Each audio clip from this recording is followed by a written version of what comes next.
पिछले एपिसोड में आपने देखा कि ऐश अपने ग्रिंजा को हील करा के स्टेडियम में पहुंचता है, जहां पर उसको पता चलता है कि वो लेट हो चुका है। बट ब्रॉक बताता है कि ऐश ने अपनी बैटल मिस नहीं की है, उसकी बैटल नेक्स्ट होने वाली है, जिसके लिए वो पार्टिसिपेट कर सकता है। ऐश की बैटल माइक के साथ होती है, जो कि अपने पहले पोकेमॉन की तरह चैंपियन को भेजता है, जो कि ऐश के मेगा म्यूटू एक्स को पोकेबॉल में वापस भेज देती है। और उसके बदले मेगा चार्जर एक्स बाहर आता है, जो कि चैंपियन को डिफीट कर देता है। फिर इसके बाद माइक का सेकंड पोकेमॉन होता है आर मैसिव, जो कि मेगा चार्जर एक्स को डोमिनेट कर रहा होता है। अब आगे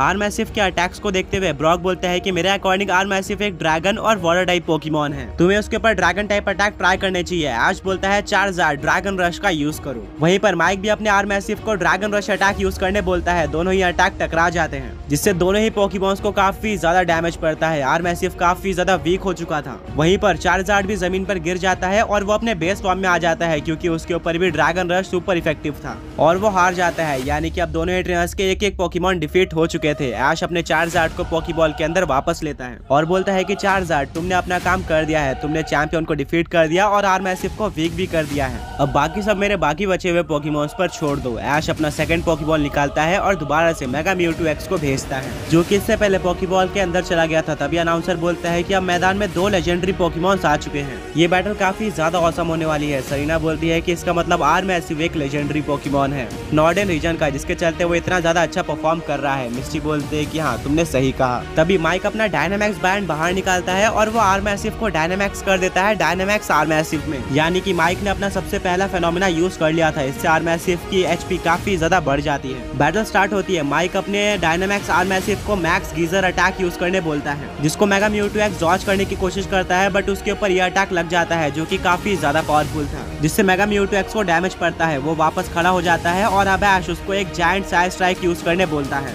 mega Mewtwo X Psystrike बनाना स्टार्ट कर देता है। इतने में ही माइक अपने डायनामैक्स आर मैसिव को मैक्स वर्म विंड यूज करने बोलता है, जो कि एक ड्रैगन टाइप का डायनामैक्स अटैक था। इसको आर मैसिव यूज कर देता है। वहीं पर दूसरी तरफ मेगा म्यूटू एक्स भी अपना जायंट साइज स्ट्राइक यूज कर देता है। दोनों ही सुपर पावरफुल अटैक टकरा जाते हैं और एक काफी ज्यादा बड़ा एक्सप्लोजन होता है। दोनों पोकेमॉन्स को काफी ज्यादा डैमेज पड़ता है और दोनों ही अब काफी ज्यादा वीक हो चुके थे। मैक्स वर्म विंड की वजह से मेगा म्यूटू एक्स के अटैक स्टैट कम हो गए थे। अब माइक अपने आर मैसिव को मैक्स स्ट्राइक यूज करने बोलता है, जो कि एक नॉर्मल टाइप का डायनामैक्स अटैक था। वहीं पर ऐश का मेगा म्यूटू एक्स इस अटैक को साइको कट से काउंटर करता है, जो कि काम नहीं आता। मैक्स स्ट्राइक उससे कहीं ज्यादा पावरफुल था, जिसके चलते मेगा म्यूटू एक्स वॉल पर जाकर टकरा जाता है। वो नीचे गिर जाता है और उठ नहीं पा रहा था। वहीं पर आर मैसिव अपने नॉर्मल फॉर्म में आ जाता है, क्योंकि 3 टर्न्स हो गए थे और अब डायनामैक्स फेनोमेना हट जाता है। दोनों ही पोकेमॉन्स काफी ज्यादा वीक लग रहे थे बैटल करके। आर मैसिव यूज करता है ड्रैगन रश अटैक का। वहीं पर मेगा म्यूटू एक्स इसको काउंटर करता है साइको कट से। दोनों ही अटैक टकरा जाते हैं और इक्वली पावरफुल थे, जिसके चलते दोनों पोकेमॉन्स को इक्वल डैमेज पड़ता है। आर मैसिव और मेगा म्यूटू एक्स दोनों ही एक दूसरे के ऊपर अटैक करते जाते हैं, जिससे दोनों ही पोकेमॉन्स वीक हो गए थे। अब माइक अपने आर मैसिव को ड्रैको म्यूटियोर अटैक यूज करने बोलता है। वहीं पर ऐश अपने मेगा म्यूटू एक्स को साइज स्ट्राइक यूज करने बोलता है। साइज स्ट्राइक आर मैसिव के ऊपर लग जाती है, जिससे वो जमीन पर गिर जाता है। वहीं पर मेगा म्यूटू एक्स भी ड्रैको म्यूटियोर को डॉज करने की कोशिश करता है, बट उसके ऊपर कुछ म्यूटियोर्स लग जाते हैं, जिससे मेगा म्यूटू एक्स भी जमीन पर गिर जाता है। दोनों ही पोकेमॉन जमीन पर थे।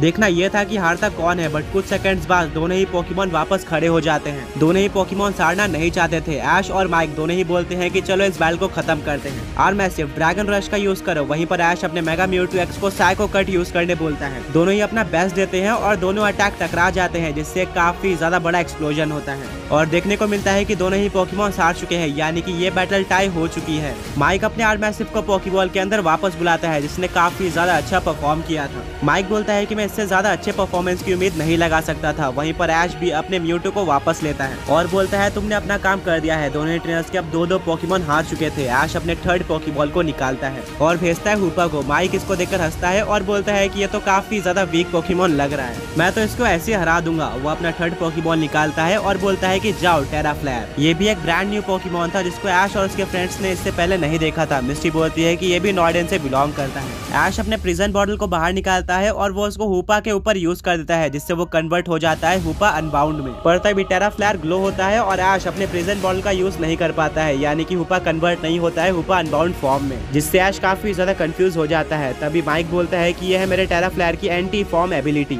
मैं ऐसे ही मूवमेंट के लिए अपने टीम में टेरा फ्लेयर को रखता हूँ। ऐश बोलता है कि इस एबिलिटी से क्या होता है। माइक बोलता है कि इस एबिलिटी के चलते टेरा फ्लेयर का अपोनेंट कोई भी फॉर्म, एबिलिटी या फिर फेनोमेना यूज नहीं कर सकता है और ना ही कोई स्ट्रेटेजी का यूज कर सकता है। इससे सरीना, मिस्टी और ब्रॉक सब काफी ज्यादा इंप्रेस होते हैं, क्योंकि ऐश के सामने पहली बार कोई ऐसा ट्रेनर आया था जो कि ऐश के स्ट्रेटेजी को टक्कर दे रहा था।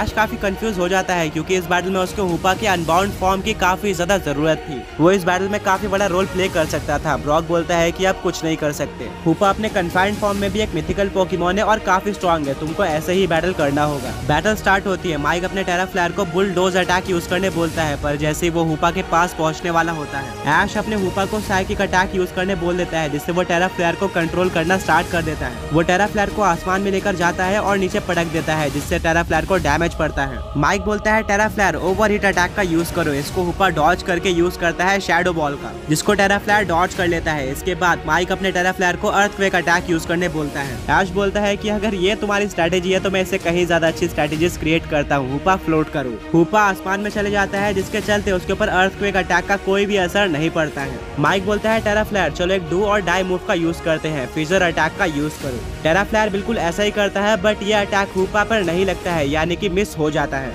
ब्रॉक बोलता है कि लकीली तुम्हारा हुपा बच गया, वरना फिजर एक वन हिट नॉकआउट मूव है। अगर ये हुपा पर लग जाता तो वो डेफिनेटली हार जाता है। इससे पता चलता है कि टेरा फ्लेयर के पास काफी स्ट्रॉन्ग अटैक्स हैं, जैसे कि अर्थक्वेक और फिजर, और अभी तो बैटल स्टार्ट हुई है, क्या पता उसके पास और कितने स्ट्रॉन्ग मूव होंगे। अब माइक अपने टेरा फ्लेयर को इरप्शन अटैक यूज करने बोलता है, जिसको हुपा डॉज नहीं कर पाता और उसको काफी डैमेज पड़ता है। इसके काउंटर में ऐश अपने हुपा को कंफ्यूजन अटैक यूज करने बोलता है, जो कि टेरा फ्लेयर के ऊपर लग जाता है और वो कंफ्यूज हो जाता है। माइक बोलता है कोई बात नहीं, टेरा फ्लेयर अपने खुद के ऊपर मर्ड स्लैप अटैक का यूज करो। टेरा फ्लेयर बिल्कुल ऐसा ही करता है और वो इस अटैक का यूज करके कंफ्यूजन से बाहर भी आ जाता है, जिसको ऐश देखकर काफी ज्यादा शॉक रह जाता है। अब माइक अपने टेरा फ्लेयर को डिग अटैक यूज करने बोलता है, जिससे वो गड्ढा खोदकर जमीन के अंदर चले जाता है। अब हुपा को नहीं पता था कि वो कहां से बाहर निकलने वाला है। ऐश बोलता है कि हुपा एक जगह पर रहो। हुपा एक ही जगह पर रहता है। तभी ऐश बोलता है कि हुपा अपने पीछे देखो, और वहां से टेरा फ्लेयर बाहर निकलता है। इससे पहले कि टेरा फ्लेयर डिग अटैक का यूज कर पाता है, ऐश अपने हुपा को साइकिक अटैक यूज करने बोल देता है। हुपा टेरा फ्लेयर को कंट्रोल करता है और वो उसको आसमान में लेकर जाकर वापस से नीचे पटक देता है,